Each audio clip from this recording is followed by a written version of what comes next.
It is still there, and it has been exacerbated now because of the arrival of the false teachers who have brought in another form of pagan religion mingled with perhaps Judaism and somehow Christianity to make it more palatable. And so here are these erstwhile Corinthians flopping back and forth from Christ to their pagan religion of the past, sometimes unwittingly.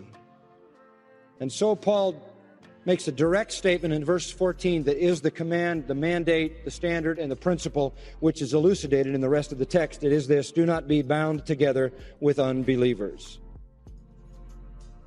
That is a classic statement. As I said, probably the most familiar statement out of this entire letter. It is a classic call by the apostle to separation from unbelievers. And in fact, that is the greatest challenge that you as a Christian have, and me too. Not to be bound together with unbelievers is our greatest challenge. To live a separated life is a tremendous challenge, particularly in a culture which is bombarding us with all of the elements of paganism. It is not only our greatest challenge, it is our greatest source of joy and usefulness when we obey that command. Now, what does that mean? What are the implications of that? Well, first of all, the term bound together is usually translated unequally yoked because it comes from a Greek term that can have that implication. In fact, the Greek term, the Greek verb that is sometimes translated unequally yoked, heterozugeo, can be used of yoking up in a common effort. Paul draws this analogy, however, not from the usage of the Greek term, but from a concept back in Deuteronomy 22:10. When God was laying out prescriptions for the conduct of his people, he gave them a lot of prescriptions that on the surface are not particularly spiritual. They had to do with the uniqueness of Israel's life. But some of them were very practical and wise. And one of the things that he instructed them, recorded in Deuteronomy 22:10, is that they were not to plow with an ox and an ass yoked together. And the reasons for that are obvious. Those two animals have two different natures. They don't have the same gait. They don't have the same disposition. They don't have the same strength. They don't have the same kind of instincts. Completely different natures. You can't yoke them up and expect a straight furrow. And Paul is borrowing off of that analogy and using a Greek term that was used in that same kind of way, speaking of unequal yokes or equal yokes. In fact, in Paul's time, that very verb was used to refer to teachers linked up in a common religion or a common philosophy or a common school who did not agree, and they were said to be unequally yoked. And so Paul is borrowing from the Hebrew analogy of the Old Testament and as well borrowing from some of the Greek usage of that very term, because it does mean to be yoked.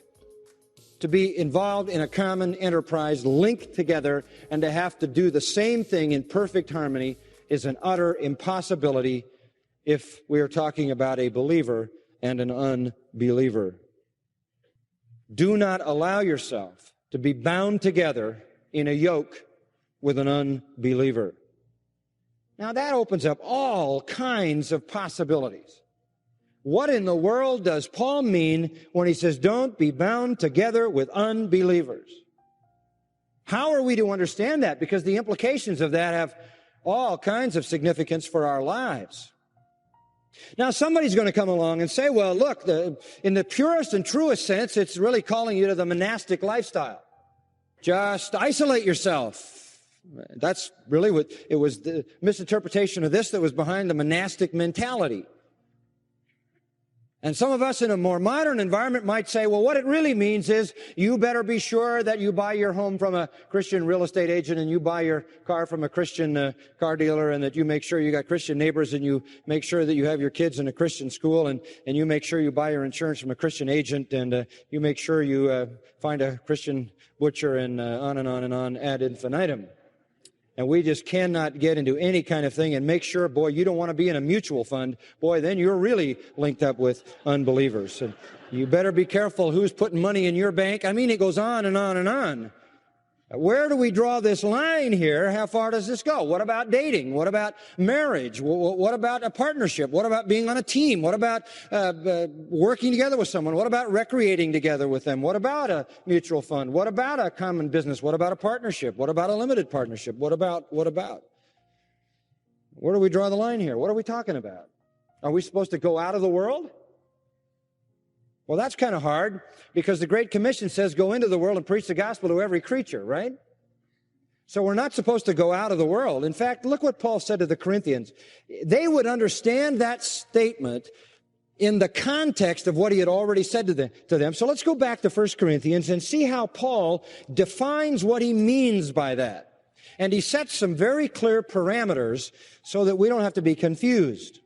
1 Corinthians chapter 9, verse 20. Now, Paul, verse 19 really sets it up. Although I am free from all men, I have made myself a slave to all that I might win the more. Now, Paul is saying, look, I'm free from all men in one sense. I have been catapulted into the kingdom of light. There's no encumbrances in this world. But I have made myself consciously and purposely a slave to them all for evangelistic purposes. So Paul didn't want to pull out of the world. He was anything but a monastic. I mean, he was in the middle of everything. He was in the middle of every crowd there was. He was like Jesus. He created crowds. He went where the sinners were for the purpose of evangelism. And he says, verse 20, to the Jews I became as a Jew, that I might win Jews. To those who are under the law as under the law, though not being myself under the law, that I might win those who are under the law. He became a Jew, and to those fastidious law-keeping Pharisees, he even followed their path, if need be, to win them. And to those who are without law, Gentiles, verse 21, he became as without law, though not being without the law of God, but under the law of Christ, that I might win those who are without law. To the weak I became weak, that I might win the weak. I have become all things to all men, that I may by all means save some.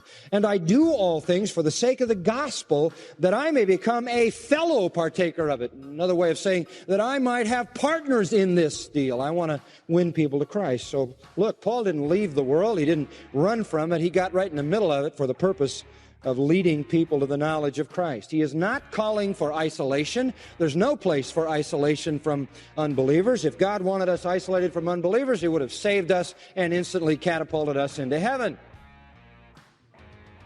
He's not calling for isolation.